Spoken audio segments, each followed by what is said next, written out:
Hello there, you amazing viewers and subscribers. Welcome to a new Doctor Who topic video for today. So in this video, I'm going to be talking about Doctor Who Flux, specifically the Halloween Apocalypse.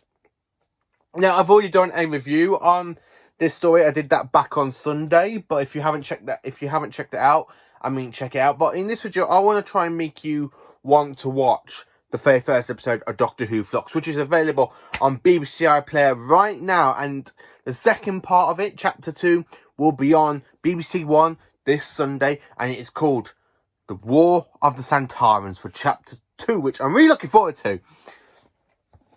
Now, I just wanted to talk about this very first episode a lot more than I did in my review, because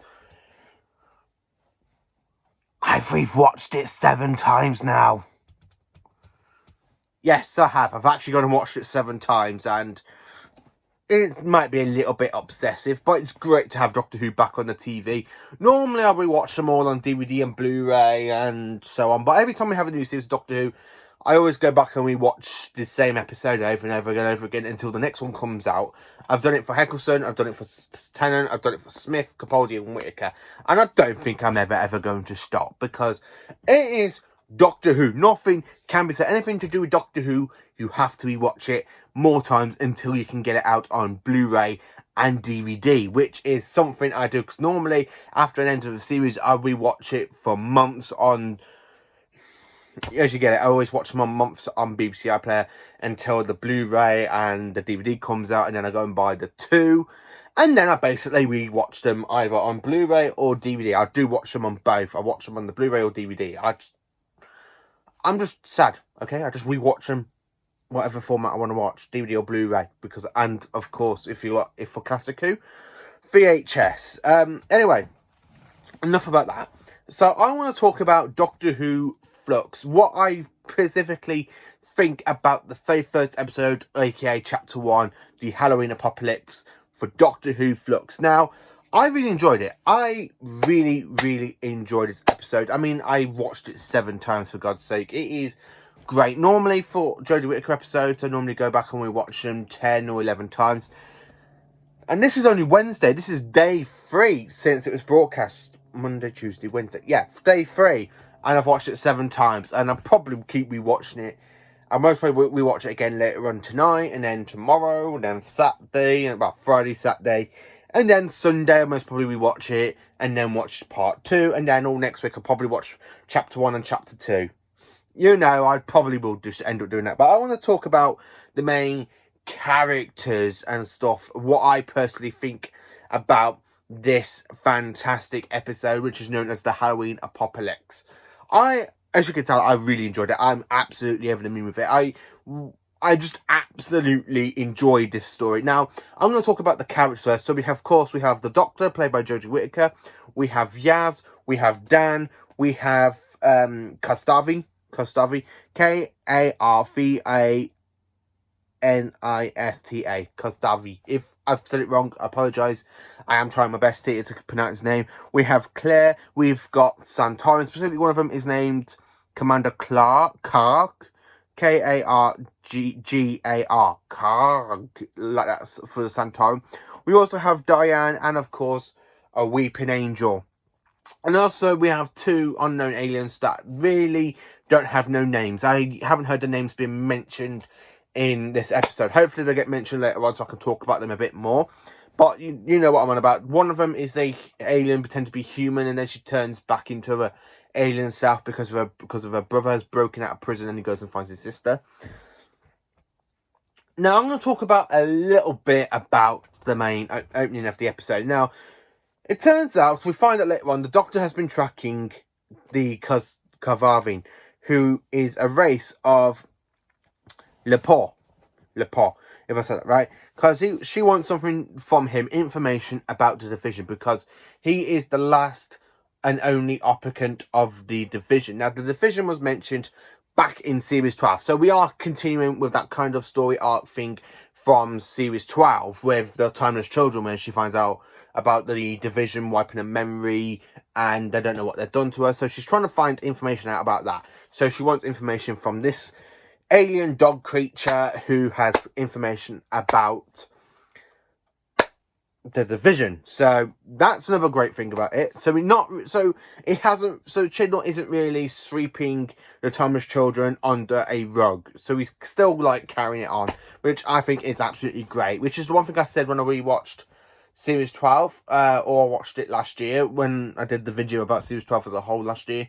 I said I hope Chibnall doesn't really sweep it all under the rug of the Timeless Children, just go on to something else. I'm glad he's still like carrying that thing. Also, we have a great information about this kind of energy sort of thing that is wiping out the whole life of the universe, called the flux. We have some epic scenes where we have this kind of flux moving across space, ripping planets apart, destroying them, erasing them from time and space, the Doctor says in one scene. I really enjoyed this episode. We also have Vader, Vader, Vinder. He is, I can't remember the actor's name, but I know the actor that plays him was in Game of Thrones. So I think he's a lot good. I think he's a great actor. I really enjoyed this episode because even though you see Vader like in his little space station thing trying to save the universe, and he sees these planets getting ripped apart, and then he jettisons his literally his pod from out of the flux. It's really, really great. Now, something is wrong with the TARDIS at this point because it's leaking black fluid. I personally think the TARDIS is dying because when you look at the way the black liquid's like dripping onto the floor, and the way it's coming up with multiple exits, because you have one on the floor, you have the main doors, and then you've got doors at the back, and there's somewhere else you've got doors. So the Doctor doesn't know where the TARDIS is literally doing all these different doors. So I actually think the TARDIS is dying. I hope it isn't, because the TARDIS is a big part of Doctor Who. So, but you know the Doctor, she most probably find a way to stop the flux, to rebring those planets back, and she saves the TARDIS. That's what I personally think that might happen at the end of Flux. But we do have some epic CGI effects, like when you open it up and you've got the Doctor and Yaz kind of hanging on that metal pole thing dangling down because they've got handcuffs on, and the Doctor's there talking and blah blah blah blah blah, like talking to Gustavine, but she's trying to say to him, I'm coming after you. Oh yeah, how are you going to do that when you're dead? It's literally, that's the way the conversation is. And then you have the epic stuff where she literally, her and Yaz do like a black flip jump, and then they're literally trying to escape from his killbots, and then she jumps into the TARDIS, and then she says, what did you say? The final hours of planet Earth? Let's see about that. And then I really enjoyed the title sequence. Now, the title sequence is the same as Series 11 and 12, but all they've done to it is added Flux into it. So Doctor Who Flux, it's basically Series 13, because for some reason on BBC iPlayer, they've actually put it down as Series 13, not Flux. So it is actually Series 13. So they just called it Flux. So I kind of like the way they've done that, where it just has like Doctor Who and then Flux, and then they're both like it fades when Doctor Who spins out. And then it says Chapter 1, The Halloween Apocalypse. I'm looking forward to Chapter 2. I really am, because it's War of the Santarans. Again, I like the bit with Claire where she's there like talking to the Doctor and Yaz after they've gone into Dan's place and Gustavi has left that trap, and Dan's house ends up shrinking, so the Doctor somehow puts it in her pocket, and then she gives it to Dan saying, oh yeah, this is your house, and he goes, how am I supposed to live in there? I like I really like John Bishop's. I really think he's a great actor. I mean, when he first was introduced at the end of Resolution of the Daleks, like back in January, I knew nothing about this character. Apparently he's a comedian, but I was a bit worried that they just got somebody that's not going to be a great accent, but it turns out to be, and he's really great. Now, Dan's story is totally different to some of the other companions we see. Specifically, if you look at Modern Who, if you compare Dan to like Rose, Martha, Donna, Amy, Rory, Clara, and Bill, it's all like a totally different thing, because they all met the Doctor, where in this one he doesn't really meet the Doctor till halfway through the story, where Yaz and the Doctor's gone to rescue him from Gustavi, where they find out. I love that bit when he goes, "Give me back my human. I am not your human." I really love that. Give me back my human. I'm not your human. I love the way John Bishop does like that. I am not your human. It just makes me laugh every time I just watch that scene. Give me back my human. I am not your human. Yeah, that's just great. I really love that line. I really enjoyed this epic first part of Doctor Who Flux. I really did. And when you have that massive ending at the end of it, when you just see the Flux just there chasing after the TARDIS, and you got that wicked CGI effects with the TARDIS like traveling through space trying to get to Earth, and then she orders the Castella, something like that, order the Lupo fleet into a giant super fleet, so it literally protects Earth from the whole lot of the Flux. And I really like it when the TARDIS is there, like, you've got that epic scene with the TARDIS, like, looking down, and the TARDIS is there at the bottom, like, spinning, and then you've got the Flux trying to get hold of the TARDIS. I really like the bit when the Doctor's there. End of the universe. I always wonder what that felt like. I really enjoyed this episode. The one thing I have to say is that for the red guy alien that we see in the story, I have no idea what he is. His species haven't really been introduced into Doctor Who yet, but we know he's got something to do with the Time Lords. He's got something to do with the Timeless Child story, because he even mentions the Division has done something to your mind because they've wiped every trace of me. They've really, like that. So he knows the Timeless have done something by wiping her memory completely, so she doesn't remember him. And then he goes, this brings me to advantage.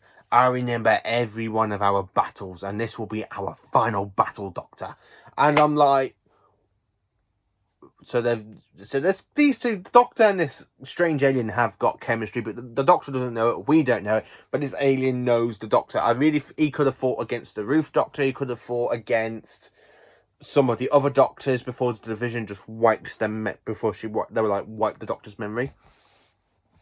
Again, I really hope we see Ruth's Doctor return. So, say, if the Doctor's there in her mind trying to contact Ruth to find out what this guy wants and stuff.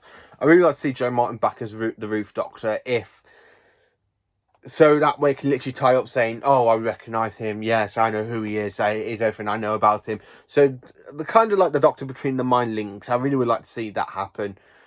Hopefully, fingers crossed. But the one thing I just really want to talk about is this kind of ending. Because this ending, it just builds up.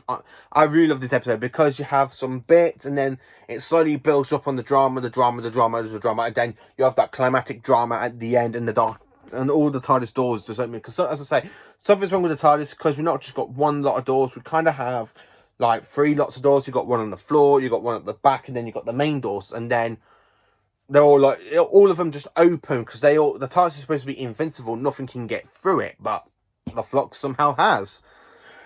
I just really enjoyed this episode. It answers a load of questions, but then when you watch the trailer for War of the Santarans, when you see that next time trailer, and then you see the Doctor, the Doctor somehow, she somehow escapes the Flux, and then she ends up dealing with the Santarans, so that's what I think I have to say about it. I really enjoyed Doctor Who Flux. So, what I personally think about Doctor Who Flux, I think this might be the best series so far. I really think this might be the best modern series. I really enjoy it. Hopefully, this will become my top 1 out of the modern Doctor Who era. Because I have always said that series 1, 10 and 4 are my top 3. Doctor Who Flux might move that up to number 1. Especially if we're going to end up with cliffhanger. Because the one thing I love about classic Doctor Who is that every single story you end on a cliffhanger. Even though some cliffhangers aren't as good or got something wrong with it, but you still have a cliffhanger. I really like a good cliffhanger in Doctor Who. It's one of the reasons why I love classic Who a lot more than modern, because modern Who, there's not really like great big massive cliffhanger moments. If you think about it, a lot of modern Doctor Who ones specifically are not as good as they should be. It's why I think Doctor Who was handled a lot better in Classic Who, because in every single story you got like a cliffhanger, which is one reason I'm going to enjoy Doctor Who Flux. After watching this first episode, I'm just going to love every cliffhanger we're going to get, because I do love the cliffhangers and stuff. I really do. I really enjoyed Doctor Who Flux. I just absolutely love the Halloween apocalypse. The one thing I want to talk about is when you have this mysterious kind of alien voice calling to Diana, who basically is a love interest for Dan, because Dan, when we first meet Dan, he's literally in a museum pretending to be a tour guide, and she literally tells him off saying, if you do this again, we'll have to escort you out. And then she talks about Halloween drinks, and he goes, yeah. I really enjoy when you see her, and then you just see them just go, we're going to have so much fun with you. And I'm just there going, what? What do you mean by that? Are they going to kill her? Are they going to rip her apart? Where's this? But now, the one thing that clicks when I was watching that scene when she walks into the house and it kind of changes into caves. The caves basically remind me of the underground tunnels that they used for Revenge of the Cybermen, like for the planet Voga. I'm thinking maybe have they reused those caves from that story? I really hope if there is, that will be another great callback to Classic Who if they've used those caves for that scene. That's mainly it. Let me know in the comments what you think of Doctor Who Flux. Is it a fantastic story? Did you enjoy it? Now, there have been a few problems with the audio stuff that we have in the Tardis, but if you put subtitles on, you can actually read what they're actually saying, and it works 10 times better. I really enjoyed it. I mean, I've absolutely watched this 7 times now, soon to be 8 later on again, because I normally rewatch this when I'm in bed and I'm chilling out, and I just really enjoyed this episode. Sunday, I have to admit, I've rewatched it 3 times, because I watched it when it was first broadcast at 6:20, then I watched it again about 8 o'clock, and then I watched it again about 11 o'clock. And then Monday, I watched it twice. Then I watched it once yesterday and once today. So I most probably watch it twice, because yesterday I was at work. Normally, when I'm at work, I normally like to watch Doctor Who before I go to work. So I watched this episode before I went to work, because I mean, tomorrow, Friday and Saturday, I most probably watch these before going to work, this episode again. So yeah, let me know what you think about Doctor Who Flux. Did you enjoy the Weeping Angel bit? Did you enjoy seeing the Santarans? Did you enjoy having the dog alien creature known as Kostavi? Let me know in the comments, and please do like, subscribe and share, and join me for more Doctor Who content videos tomorrow, because this will be the second and last video for today. Thank you for watching. Have a great day.